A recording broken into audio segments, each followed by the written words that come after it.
প্রিয় শিক্ষার্থী, আমরা আমাদের বিশ্ববিদ্যালয়ে ভর্তি প্রস্তুতিটা একটা নির্দিষ্ট প্রসেসে গ্রহণ করব। কেননা তোমরা যারা স্পেশালি সেকেন্ড টাইম শিক্ষার্থী রয়েছো, তোমাদের বলার কিছুই নেই, তোমরা প্রত্যেকটা কথায় তো মিল পাবা এবং ইনশাল্লাহ যারা সেকেন্ড টাইম পরীক্ষা দিবা তারা নিজেকে গুছিয়ে নিবা সেভাবে।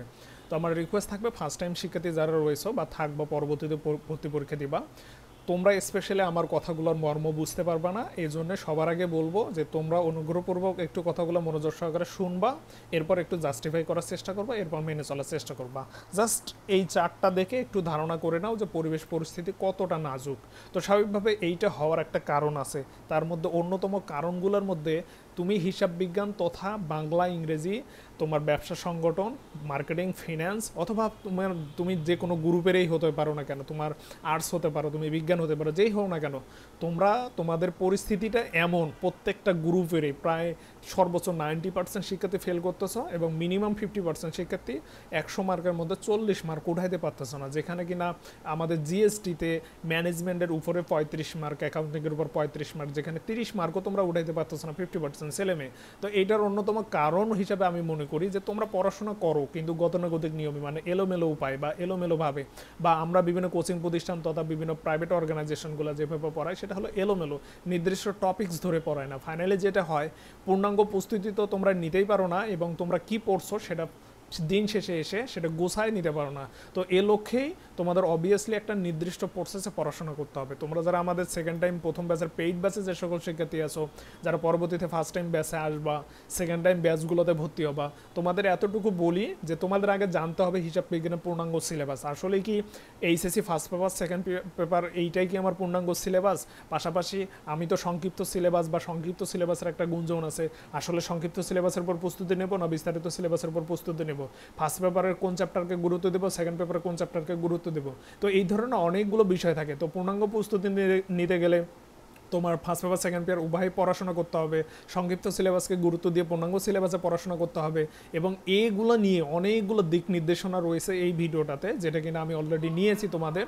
তো স্বাভাবিকভাবে ওই ভিডিওটাতে তোমরা সর্বোচ্চ গুরুত্ব দিয়ে দেখার চেষ্টা করবে। আর স্পেশালি যারা আমাদের পেইড ব্যাচে রয়েছে, তোমাদের তো অবভিয়াসলি আমরা আমাদের পিডিএফটা দিয়ে দিয়েছি।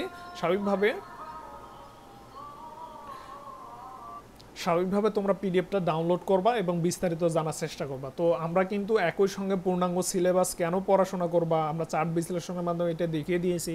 আসলে পূর্ণাঙ্গ সিলেবাসে কিন্তু প্রশ্ন করা হয়। এছাড়া একদম পূর্ণাঙ্গ একটা প্রস্তুতি নিতে গেলে হিসাব বিজ্ঞানে কোন কোন টপিক্স পড়তে হবে, বিগত সালের কোশ্চেন, এইচএসসির কোশ্চেন, ভালো দুইটা বই বা একটা বই তোমাদের পড়তে হবে। এছাড়া ম্যাথ টপিক্স কোনগুলো, থিওরি টপিক্স কোনগুলো, এইগুলো নিয়ে কিন্তু একটা পূর্ণাঙ্গ ভিডিও কিন্তু অলরেডি করা হয়েছে, দয়া করে তোমরা ওটা দেখবা।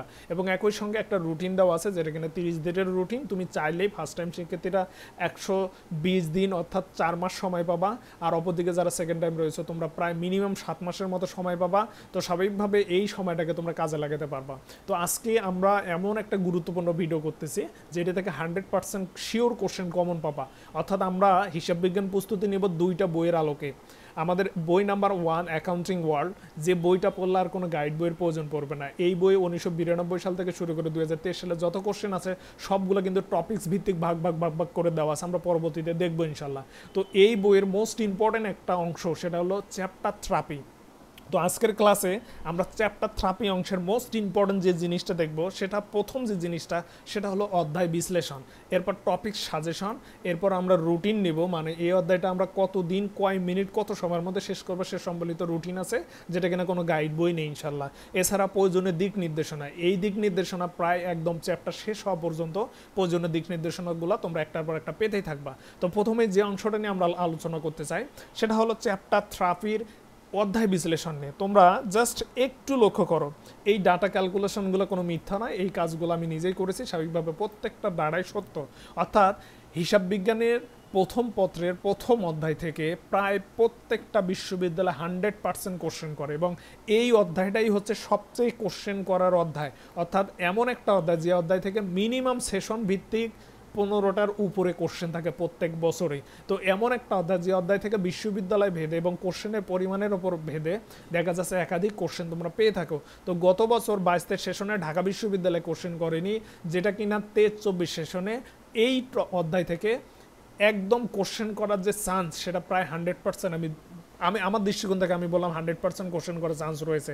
তাহলে ঢাকা বিশ্ববিদ্যালয় 23-24 সেশনে এই প্রথম অধ্যায় থেকে 100% শিওর কোশ্চেন করবে। এছাড়া রাজশাহী, চট্টগ্রাম, জাহাঙ্গীরনগর বিশ্ববিদ্যালয়, গুচ্ছভুক্ত বিশ্ববিদ্যালয়, ঢাকা অধিভুক্ত 7 কলেজ, গারস্থ অর্থনীতি কলেজ, তাদের যেহেতু কোশ্চেনের পরিমাণ বেশি থাকে, স্বাভাবিকভাবে এই অধ্যায় থেকে তারা প্রায় 100% শিওর হয়ে একাধিক কোশ্চেন করে। তাহলে স্বাভাবিকভাবে আমরা এই বইয়ের এই চ্যাপ্টার 1-এর অধ্যায় বিশ্লেষণে আমরা এটা ইনশিওর করলাম বা মানে শিওর হলাম যে এই অধ্যায় থেকে 100% শিওর প্রত্যেক বছর কোশ্চেন হয়, স্বাভাবিকভাবে এই অধ্যায়কে গুরুত্ব দিতে হবে। এবার আমরা যে জিনিসটা দেখব সেটা হচ্ছে টপিক সাজেশন। আমরা যে অধ্যায়টা পড়বো বা এই অধ্যায় থেকে যে 100% কোশ্চেন আসে, মূলত কোন কোন টপিকসগুলো থেকে কোশ্চেন আসে, আমি মূলত কোন কোন টপিকসগুলো পড়বো। তো স্বাভাবিকভাবে এই টপিক্সেই তোমরা বুঝতে পারো না, অর্থাৎ গতানুগতিকভাবে এলোমেলোভাবে আমরা প্রস্তুতি নেই। যেমন আমি যদি বলি যে এই যে মুনাফা জাতীয় লেনদেন এবং মূলধন জাতীয় লেনদেন, এইটা অন্য অন্য গাইড বইগুলোতে কোথায় আলোচনা করা আছে তার কোনো ঠিক ঠিকানা নেই। তো এটা কিন্তু লেনদেনের প্রকারভেদের অংশ। তো স্বাভাবিকভাবে নির্দিষ্ট একটা সিস্টেমে সাজানো আছে, নির্দিষ্ট একটা ওয়েতে সব কিছু ক্লিয়ার করে দেওয়া আছে, প্রয়োজনীয় দিক নির্দেশনা দেওয়া আছে, এমন বই থেকে তোমাদের প্রস্তুতি নিতে হবে। তাহলে আমাদের অ্যাকাউন্টিং ওয়ার্ল্ডে চ্যাপ্টার 3 টপিক সাজেশন অংশে আমরা প্রথম অধ্যায়ের এই টপিকসগুলো জানার চেষ্টা করতেছি যে কোন টপিকসগুলো থেকে 100% শিওর কোশ্চেন করা এবং এদের পার্সেন্টেজ কেমন।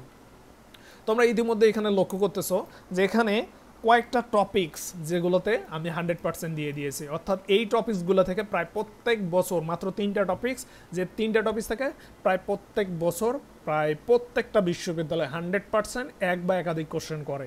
তো স্বাভাবিকভাবে আমরা এই 3টা টপিকসকে সর্বোচ্চ গুরুত্ব দিয়ে পড়বো, লেনদেনের প্রকারভেদ, হিসাব এবং হিসাবের প্রকারভেদ এবং লেনদেন বিশ্লেষণ।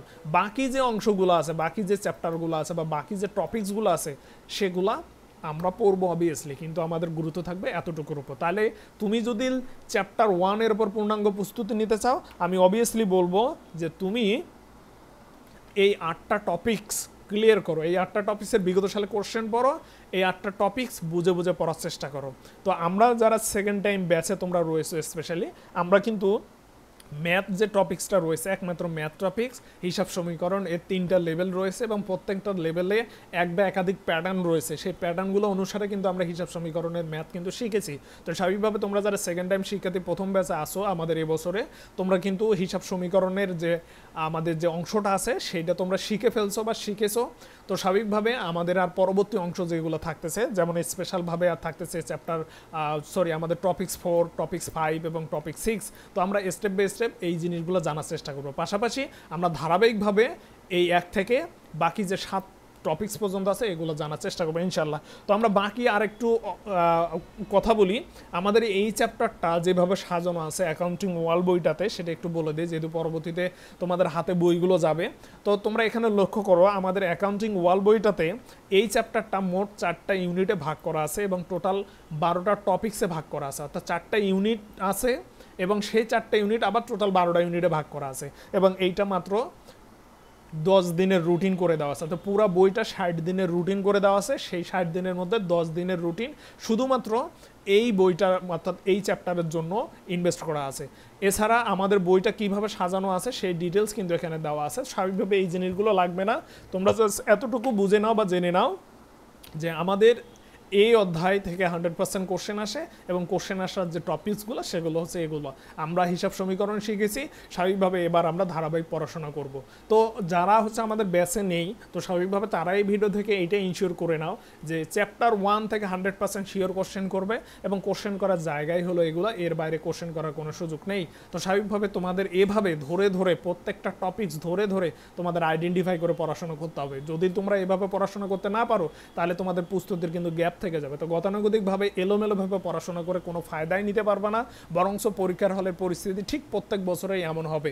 এবছর যেমন চট্টগ্রাম বিশ্ববিদ্যালয় কয়েকটা কোশ্চেন করেছে বা বিগত 2-3 বছর ধরে চট্টগ্রাম বিশ্ববিদ্যালয় পূর্ণাঙ্গ গাইড বইয়ের বাইরে থেকে কোশ্চেন করার চেষ্টা করতেছে এই অধ্যায় থেকে, কিন্তু এই অধ্যায়ের কোন জায়গাগুলো থেকে কোশ্চেন করতেছে সেটা কিনা আমাদের এই বইটাতে কিন্তু ইনক্লুড করা আছে। আমরা যখন বই প্রিন্ট করবো অথবা বই তোমাদের হাতে থাকবে তোমরা অবভিয়াসলি এটার প্রমাণ পেয়ে যাবে। তো আজকে পর্যন্তই, সবাই ভালো থাকবা, সুস্থ থাকবা, আল্লাহ হাফেজ।